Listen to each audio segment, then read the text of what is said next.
This is Law of Attraction Explored. I'm Tim Grimes. If you're liking the show and getting something out of it, please share it with people who you think might be interested. The stuff we're talking about is unique, and I know that it is the kind of advice and information that a lot of people are looking for who are interested in the law of attraction, but just are unable to find. So if you think you know people who might be interested, or if you want to post this on social media, it's greatly appreciated, and it will help spread the word about this show and this wonderful information. If you'd like to contact me personally, you can visit radicalcounselor.com or email me at info@radicalcounselor.com. Enjoy the episode. Last episode, we talked about the law of reversed effort, and this is just as quintessential or essential point that we're going to be talking about today. And it's this. You've heard me talk about this before. I'm just going to be looking at it in a slightly different way today. This is from Self-Mastery Through Conscious Autosuggestion. And this is near the end of the book where Émile wrote an essay called All for Everyone, which was quoting Coué and some of the questions that people were asking him. And Coué says, "It is true that our imagination always overrules our will when the latter is in conflict with the former. But we can lead the imagination into the right path, as is indicated by our reason, by consciously employing the mechanical process which now we so often employ unconsciously to lead us the wrong way." So, again, this is like almost all of the law of attraction summed up in a paragraph. Again, Coué says, "Whether we wish to believe it or not, it is true that our imagination always overrules our will when the latter is in conflict with the former." This is the law of reversed effort that we were discussing in the last episode. And Coué says, "But we can lead the imagination into the right path, as indicated by our reason, by consciously employing the mechanical process which now we so often employ unconsciously to lead us the wrong way."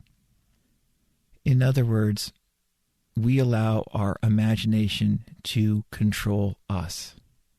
And what Coué is saying is that we can, quote-unquote, domesticate our wild and unruly imagination and make it work for us. We can make it so that it works with our conscious reasoning skills, with our willpower, align it with our will and with what we want rationally and consciously to become better people on a practical level. And I'll be the first to tell you, I talk about this some in the Law of Attraction Simplified. When I first got into the Law of Attraction, before I knew about Coué, I found Neville before Coué, and I found, more spiritual sounding Law of Attraction teachers before I discovered Coué. When I first got into the Law of Attraction, what appealed to me about it was that it did not seem overly rational. It seemed much more emotionally based and much more about quote-unquote not thinking or not overthinking, which if you know my work at all, is really what I'm mainly about, is not overthinking.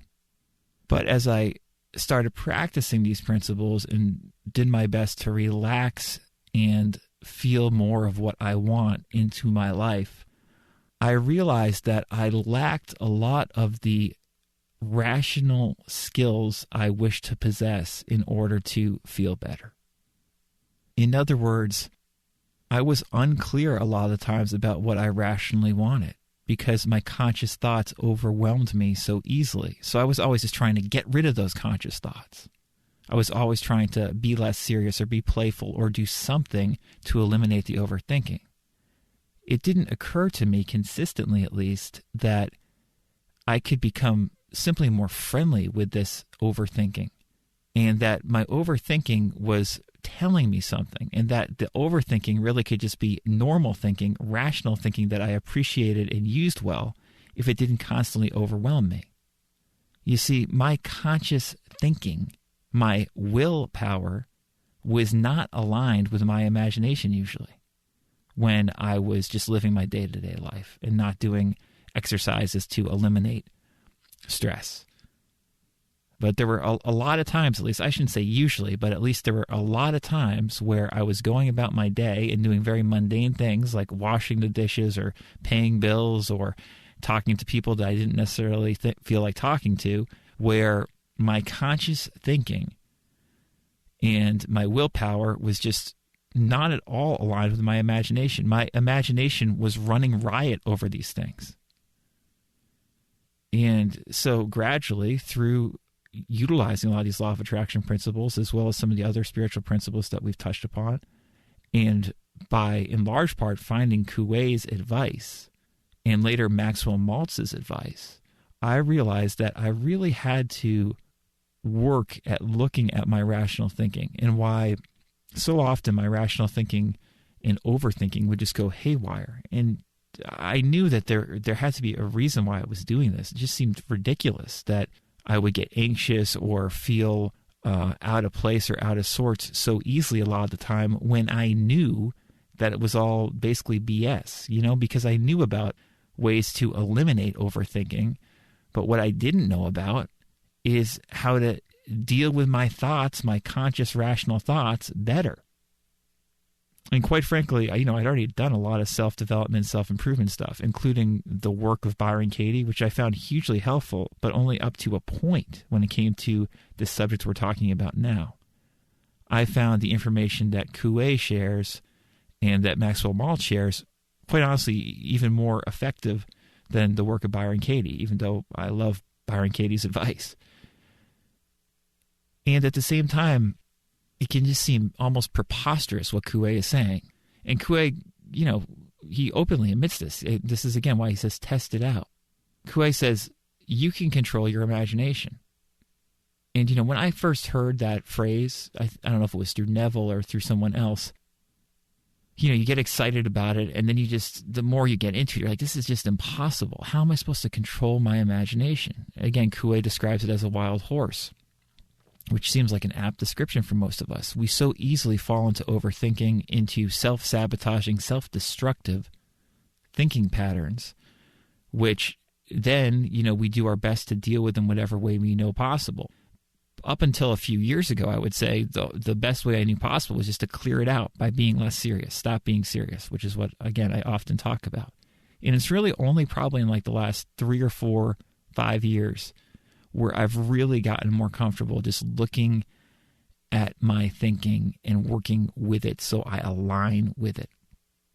It's not only that I'm okay with my overthinking or my thinking in general, it's more that like I'm able to appreciate it.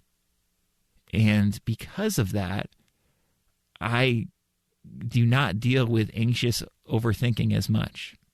And the longer I get into these principles, the longer I practice these principles that Coué expounds so beautifully, the more I do think it is possible on a practical level, pragmatic level, to control and direct our imagination. And there's so many different ways of doing that, and that's, again, what we're discussing in this show a lot. And the reason I always come back to Coué is because he brings it down to earth just better than anybody, and he also makes it seem more possible than anybody I know.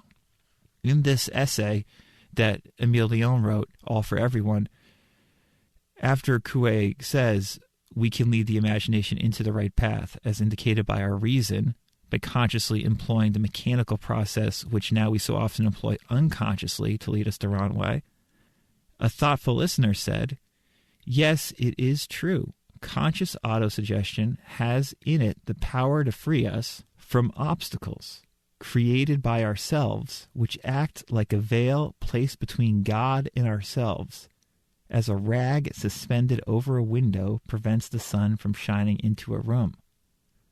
That's a heck of an observation that listener to Coué made.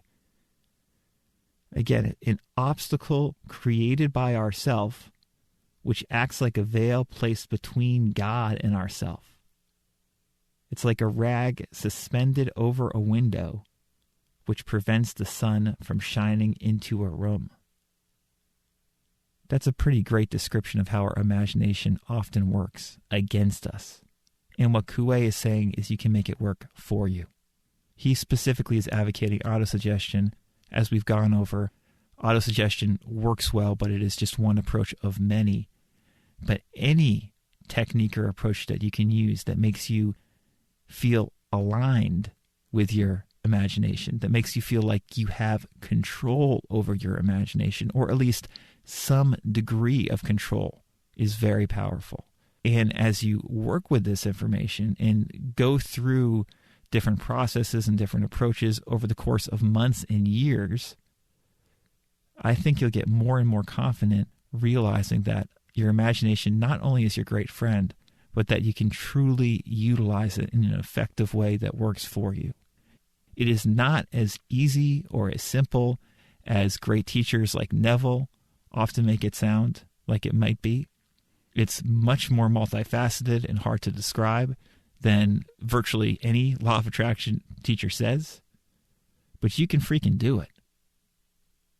And this is really what it comes down to on a deep practical level, and it's something that we really should just appreciate and work with and be patient with ourselves about, because if we realize this principle that instead of having our imagination control us a lot of the time, that we can control our imagination, if we realize this principle and actually begin to actualize it in our life, things are going to change for the better, not just for us, but for everybody else. So I hope this was helpful.